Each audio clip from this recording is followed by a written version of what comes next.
বিভিন্ন জায়গা থেকে আজকে লোকজন এসছে।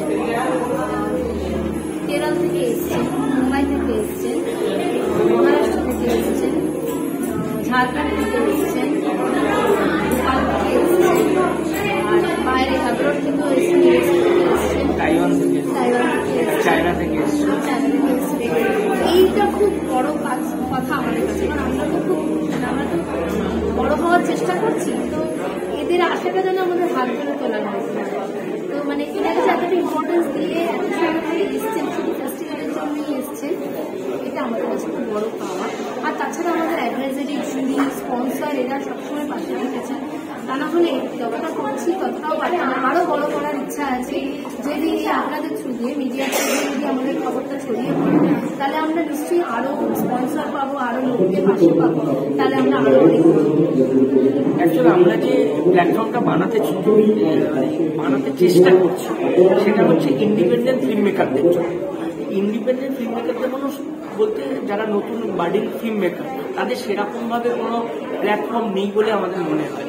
এবং তারা যে ছবিগুলোকে বানায়, মানে যারা প্রতিষ্ঠিত পরিচালক বা প্রতিষ্ঠিত হাউস থেকে যেসব সিনেমাগুলো বানাচ্ছে, সেইখানেও যখন বলা হয় যে বাংলা সিনেমার পাশে দাঁড়ান বা স্ক্রিন পাচ্ছে না এরকম জায়গায়, তা সেক্ষেত্রে ইন্ডিপেন্ডেন্ট ফিল্ম মেকারদের ক্ষেত্রে কিন্তু আর কোনো জায়গায় সেইগুলোকে দেখানোর জায়গা থাকে না। মানে এত কষ্ট করে তারা বানায় যে ছবিগুলো, সেগুলো দেখানোর জায়গা থাকে না। সেখান থেকে আমরা এই প্ল্যাটফর্মটা তৈরি করেছি এবং আমরা এবছর 300টার কাছাকাছি ছবি সাবমিশন পেয়েছিলাম।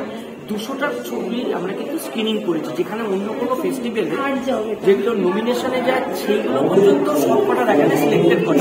তো আমাদের এখানে নমিনেশনের আগের জায়গায় অফিসিয়াল সিলেকশনে যতগুলো অফিসিয়াল সিলেকশন হয় সবকটা সিনেমাকেই আমরা, মানে সবকটা ফিল্ম, সবকটা ডকুমেন্টারিকেই আমরা স্ক্রিনিং করানোর চেষ্টা করি। আমরা দুরকমভাবে হাইব্রিড ফেস্টিভ্যাল করি, অনলাইনে 5 দিন, অফলাইনে 5 দিন করেছি।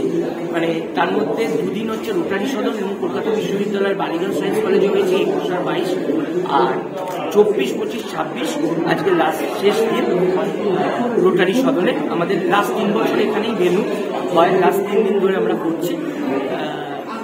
এবছর আমাদের সাথে অনেক ডিরেক্টর, প্রতিষ্ঠিত ডিরেক্টর, যারা বার্ডিং ডিরেক্টর বা নিউ কামার ডিরেক্টর, সবাইকে পাশে পেয়েছি এবং তারা সবাই আমাদের সাথে আছে বলে আমরা সাহসটা পাচ্ছি এবং আপনারা সাথে আছে বলে আমরা সেটাকে এগিয়ে নিয়ে যাওয়ার চেষ্টা করছি। অনুষ্ঠান আমরা ইনভাইট করছি বিভিন্ন ওটিটিকে, যাতে তারা যদি আমাদের সাথে কন্ট্যাক্ট করেন আমরা যোগাযোগ করিয়ে দেওয়ার চেষ্টা করবো। এই ফিল্মগুলো যাতে একটা ভবিষ্যতে সিনেমাকে দেখানোর প্ল্যাটফর্ম, একটা আমি তৈরি করলাম আনন্দ করে, আমি ফেস্টিভ্যালে দেখলাম, কিন্তু সেটা যদি এন্ড হয়ে যায় ভবিষ্যতে আমাকেই অনেকে জিজ্ঞেস করেন যে এই সিনেমাটা এত ভালো, আমি কি দেখবো, আমি কিন্তু দিতে পারি না, দেখাবো। ঠিক আছে, তো আমরা চাই যে একটা প্ল্যাটফর্ম আরো ভালো পাক, যেখানে এটা স্ক্রিনিং হবে এবং একটা তো ইকোনমিক জায়গাও থাকে। ফিল্মেকার কতদিন ফিল্ম বানিয়ে যাবে, তো ইকোনমিক জায়গাটাও যাতে সাপোর্ট দেওয়া যায়। তো এটাও সবার কাছে অনুরোধ, সব ওটিটি চ্যানেলের কাছে যে ওয়াই নট শর্ট ফিল্ম কিন্তু আমাদের ফিউচার, এত বড় সিনেমা দেখার টাইম হয়ে যাচ্ছে। এই কয়েকদিনের যে অভিজ্ঞতাটা যদি একটু শেয়ার করতেন ফেস্টিভ্যাল নিয়ে।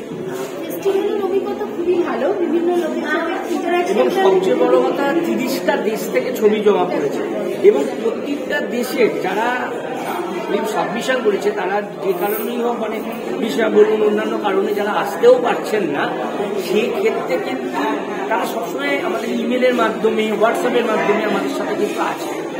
সেইটা আমাদের কাছে বড় পাওয়া। মানে এই যে রিকগনিশন আমাদের ইন্টারন্যাশনাল কলকাতা শর্ট ফিল্ম ফেস্টিভ্যালকে, আমার মনে হয় এই মুহূর্তে পূর্ব ভারতে এটা একটা অন্যতম ফেস্টিভ্যাল হয়ে উঠে দাঁড়াতে সাহায্য করছে। মানে